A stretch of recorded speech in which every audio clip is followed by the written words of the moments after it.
Alô, comunidade das redes sociais! Mais uma vez aqui para tratarmos de mais um tema. E o tema de hoje é o que aprender com o Bolsonaro. Será que é possível aprendermos alguma coisa com uma pessoa aparentemente tão tosca e tão limítrofe em relação à compreensão da realidade brasileira e do mundo? O que podemos aprender com o Bolsonaro?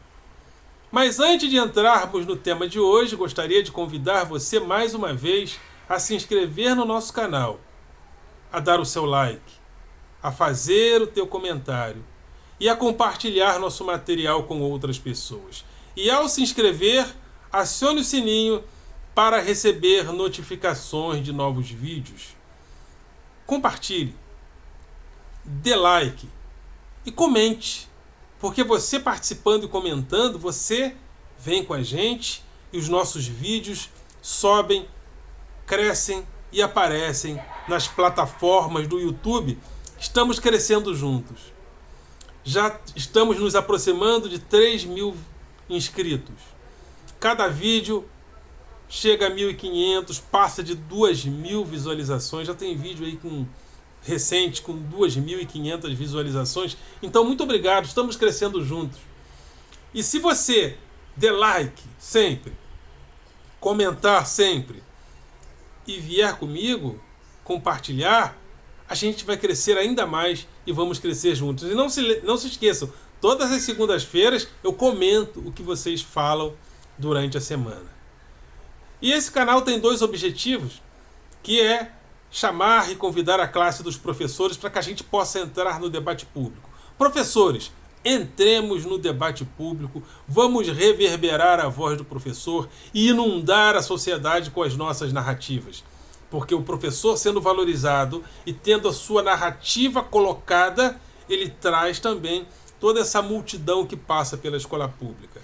Porque se o professor que está na base da formação do cidadão não tiver valor, o que será dessa cidadania se é a escola que inicialmente promove o bem-estar dos cidadãos? Ou seja, quase de maneira geral, os países que investem melhor no conhecimento têm uma qualidade de vida melhor. Isso em média. E o conhecimento humaniza, né? O conhecimento formal, o saber, é a condição humana, é uma condição humana preponderante para que a gente possa humanizar as nossas relações. Então, professores, vamos para o debate público.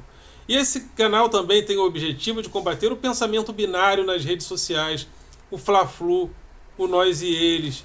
Se o político é o meu corrupto de estimação porque ele não gosta de gay, aí eu apoio ele em tudo, porque ele não gosta dessas bichas, né? As pessoas agem às vezes assim: vou apoiar esse político porque ele não gosta de gay. Então ele pode fazer qualquer tipo de bobagem. Por outro lado, tem aqueles que acham que se um político defende pautas identitárias, então ele nunca erra. Então esse pensamento binário a gente precisa superar para que a gente qualifique cada vez mais o debate público. Então, vamos combater e questionar o pensamento binário, não só nas redes sociais, como no debate político de um modo geral. Também tem o meu grupo de Facebook, Filosofia com Eldon Rosa Masson, e tem também o meu blog, através do endereço rosamasson.blogspot.com. E não se esqueçam, Rosa Masson sempre, com 2 S's e tudo junto. Então vamos ao tema de hoje, o que aprender com Bolsonaro? E eu gostaria de usar de forma arbitrária a palavra aprender e a palavra apreender como um sinônimo arbitrário.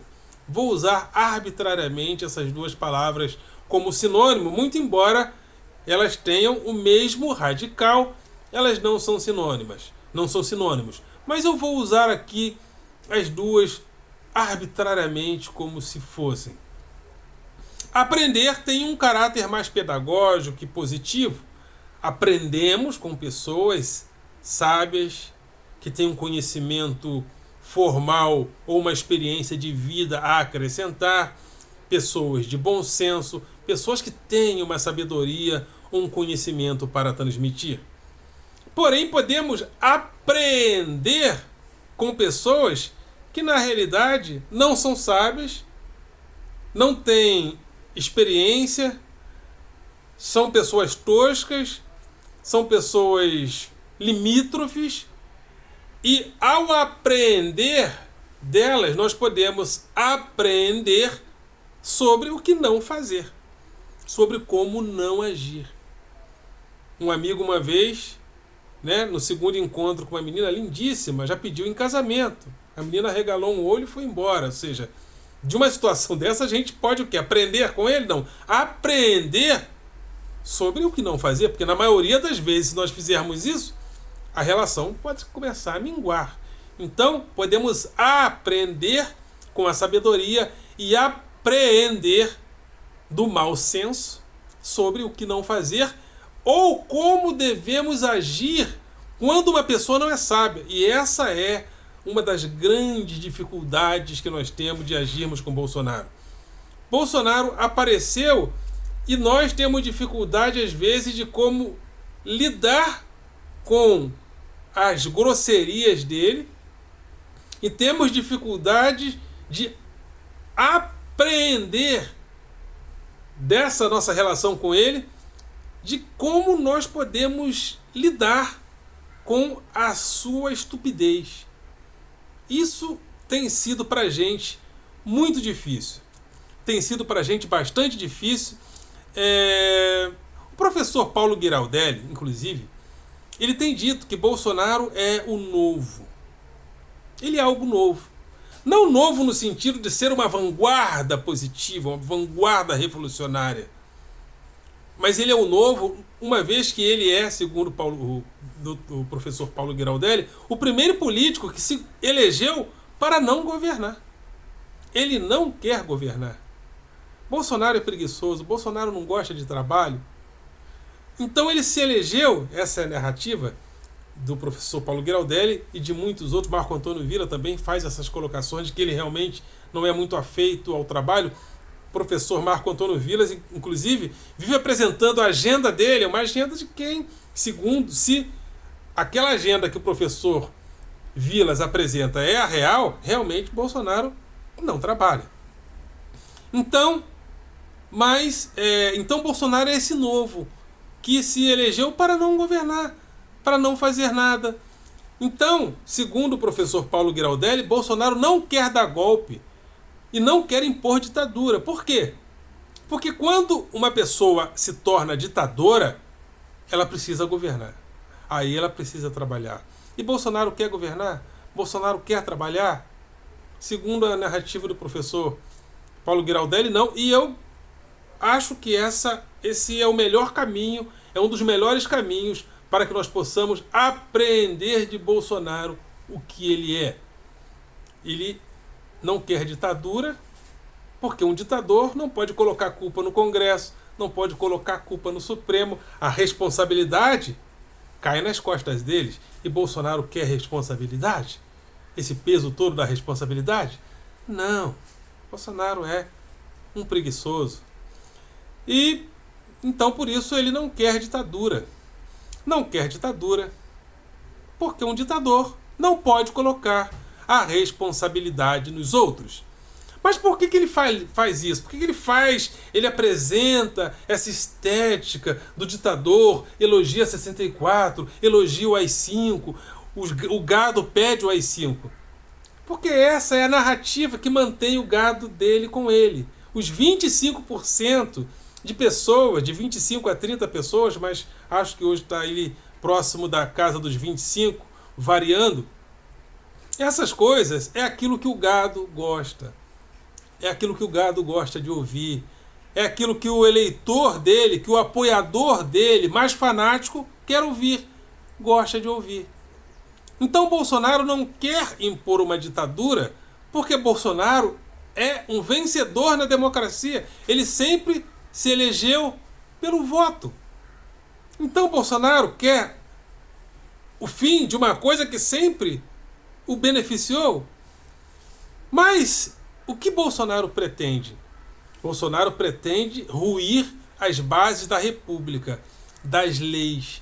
Por isso ele sempre ataca o Judiciário, o Supremo, ele ataca o Congresso, o Senado, porque essas instituições mantêm as bases da República. São os três poderes da República: poder executivo, poder legislativo e poder judiciário. E ao atacar o legislativo, ele ataca um poder da República. Ao atacar o judiciário, ao atacar sobretudo o Supremo, ele ataca um poder da República. Porque Bolsonaro não quer leis, ele quer a plena liberdade, sem leis. Só que essa plena liberdade sem leis beneficiaria quem? O grupo dele, as milícias, a família Bolsonaro, mas não a população de um modo geral. Porque uma vez que as leis não são preservadas, nós passamos a beneficiar quem? Apenas os mais fortes. E os mais fracos não são protegidos pelos ditames da lei. Então o que Bolsonaro quer? Atacar a República e as suas leis. Mas ele quer a plena liberdade, a plena democracia sem leis. Porém, essa plena liberdade seria, no futuro, uma liberdade de benefício apenas dos mais fortes. Bolsonaro quer que o Brasil seja uma grande zona oeste, uma grande milícia. Então, mas ele quer o fim da democracia? Não.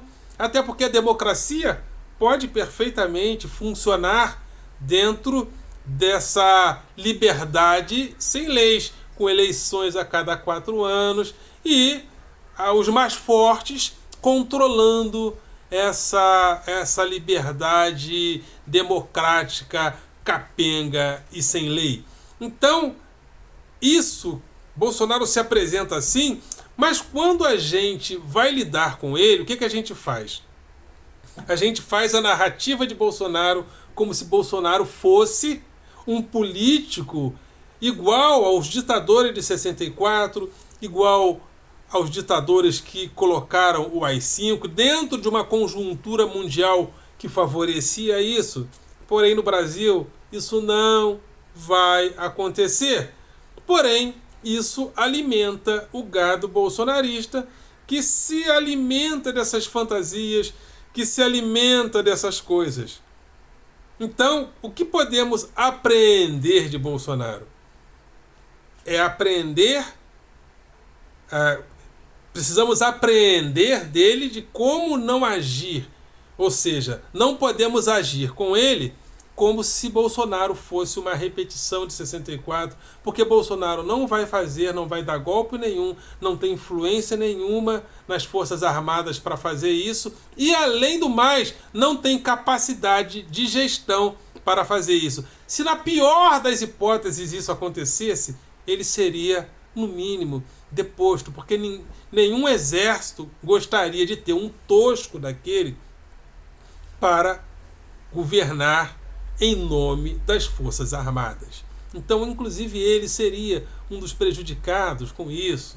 E ele sabe muito bem que ele não tem capacidade de gestão de nada. Se elegeu para não governar. E muitas coisas a mais nós podemos aprender com Bolsonaro. Outra coisa que eu gostaria de dizer, que nós podemos aprender de Bolsonaro, é que Bolsonaro caminha na seara explícita do desejo. O que seria a seara explícita do desejo? Seria o contrário da seara implícita do desejo. A seara explícita do desejo é o contrário da seara implícita do desejo. Caminhamos na vida social na senda implícita do desejo. Por quê? Não tem como fugir do desejo. Até quando nós usamos a razão é aquela tampa da caixa de Pandora. As categorias da razão, da racionalidade, é aquela tampa da caixa de Pandora que não deixa nossos desejos saírem por aí, atropelando a tudo e a todos. Então precisamos das categorias da razão para fechar essa caixa para que os nossos desejos não saiam por aí translocadamente. Mas Bolsonaro, por ter uma dificuldade de raciocínio lógico, inclusive, ele caminha pela seara explícita do desejo, por uma seara mais explícita. Então, durante a vida dele, ele já falou que é a favor da tortura, que uns 30 mil teriam que ser fuzilados, que só uma guerra civil faria o Brasil melhorar, que pelo voto a gente não iria fazer nada, então teríamos que partir para uma guerra civil. E essas coisas ele sempre falou dentro de uma seara mais explícita do desejo. Ou seja, ele não tem aquele filtro da tampa da caixa de Pandora, muitas das vezes. Então, em uma assembleia pública da Câmara dos Deputados, no impeachment da Dilma, ele elogiou o maior ditador, o maior torturador da ditadura militar no Brasil, que foi o Coronel Ustra. Então, ele é uma pessoa que tem esse ímpeto de não filtrar as categorias subalternas dos seus desejos, porque ele não tem certos filtros. E Bolsonaro também, outra coisa que nós podemos apreender dele, Bolsonaro tem uma capacidade imensa de piorar as pessoas. Quanta gente eu conheço, quanta gente você conhece, quanta gente aparece na mídia, pessoas que nós julgávamos ter o mínimo de bom senso, como Alexandre Garcia, por exemplo. Alexandre Garcia, quando perguntaram para ele sobre a eficácia da cloroquina, ele falou, mas tem pessoas que tomam e ficam curados. Não! Mais de 90 ou 95% das pessoas que pegam Covid-19 não evoluem para as formas mais graves. Então, se a pessoa toma água, refresco de caju, se engolir pedra, se engolir areia, ela vai ficar curada. A grande maioria não é a cloroquina. Isso é uma colocação tão tosca. E a gente vê um Alexandre Garcia se colocar como tiozão do caviar. Me falaram até que Leda Nagli está nessa seara também, meia bolsonarista. Regina Duarte. Gente, ela deu uma entrevista cantando umas músicas de exaltação ao Brasil, num apoio ao Bolsonaro, que se alguém poderia chegar para ele e falar, senhora, a senhora viu como é que a senhora estava ridícula naquela entrevista? Então, mas por que isso? Quando uma pessoa caminha pelas searas explícitas do desejo, ela consegue capturar pessoas que, mesmo escondidas atrás da sua racionalidade, começam a perceber que aquele desejo que ela enrustiu durante tanto tempo pode vir para fora. Porque agora nós temos um presidente da República que caminha por essas searas explícitas do desejo. Então a pessoa, caramba, eu reprimi esse meu desejo a vida toda. E agora eu tenho quem o represente. Então eu vou colocar esses desejos reprimidos há tanto tempo para fora. Porque Bolsonaro caminha pela seara explícita do desejo e traz muita gente para caminhar com ele dentro da seara explícita do desejo. Coisa que nós procuramos não fazer através das categorias da razão. Porque as categorias da razão, elas procuram filtrar os ímpetos do desejo. Porém, é sempre por dentro do desejo que nós caminhamos. Nós adotamos a razão como tampa da caixa de Pandora porque nós desejamos a paz, desejamos viver bem, desejamos harmonia, mas o desejo não é só o desejo de coisas aparentemente boas. O desejo também deseja a morte, o desejo também deseja a desgraça. As pessoas da antiguidade não se envergonhavam, por exemplo, de dizer que gostam de ver sofrer. Pessoas iam ao Coliseu assistir espetáculos muito bárbaros. Até hoje gostamos de ver um nocaute, alguém se estribuchar no chão. Ou seja, o desejo não é apenas o desejo de coisas aparentemente boas. E Bolsonaro tem essa capacidade de caminhar.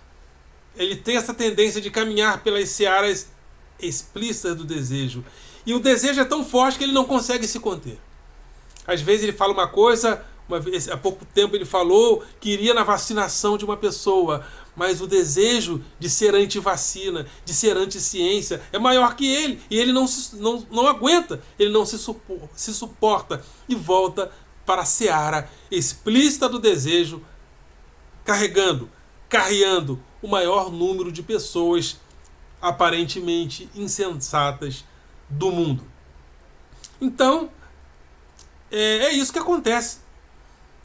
E quando nós tentamos questionar Bolsonaro como se a razão não caminhasse por dentro do desejo, é um outro erro também.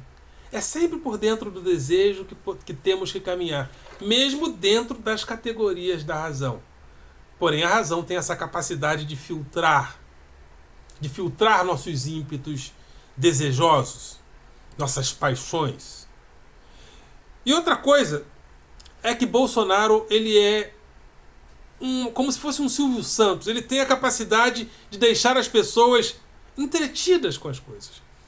O que resolve um problema viral como é a Covid-19, como foi o sarampo, como foi a poliomielite, melhor dizendo? Vacinação. O que Bolsonaro faz? Ele procura manter a gente entretido discutindo a cloroquina, a gasolina, a tubaína, a clementina. Tudo bem, deixa ele falar. E vamos judicializar, porque se ele realmente fez com que pessoas tomassem cloroquina e isso prejudicou pessoas. E eu ouvi uma pessoa dizer, o professor Paulo Graudelli falou que houve uma pesquisa que foi feita que nas cidades onde as pessoas mais apoiam o Bolsonaro foram as cidades que tiveram, que são as cidades que tiveram o maior número de mortes e incidência de Covid-19. Então, deixa ele falando sobre a cloroquina. Depois a gente judicializa, como tem sido tentado pela CPI, e depois a gente vai usar tudo isso para expurgá-lo da presidência da República através do impeachment. E esse canalzinho nosso aqui, simples, de quase 3.000 inscritos, está na campanha Fora Bolsonaro. Então, Bolsonaro tem essa capacidade de nos manter entretidos. Mas a gente não pode... Outra coisa que a gente tem que aprender da nossa relação com o Bolsonaro. Temos que focar a vacinação. E deixa eles falando de cloroquina entre eles. Mas a gente tem que focar a vacinação. Sempre a gente tem que trazer o bolsonarismo para a área técnica. Porque é na área técnica e científica que eles se perdem. Mas como eles não querem essas coisas, eles ficam tentando entreter a gente com a cloroquina, com a tubaína, com a gasolina, com a clementina. Porque é assim que Bolsonaro age. Então, Bolsonaro caminha por dentro do desejo, porém, ele caminha na seara explícita do desejo. E nós precisamos aprender de Bolsonaro como lidar com ele. E uma das maneiras de lidarmos com Bolsonaro é trazer as discussões sempre para a área técnica e científica, porque é com técnica, é com ciência e é com procedimento que o Estado deve ser organizado. Ok, galera? Vocês são do coração.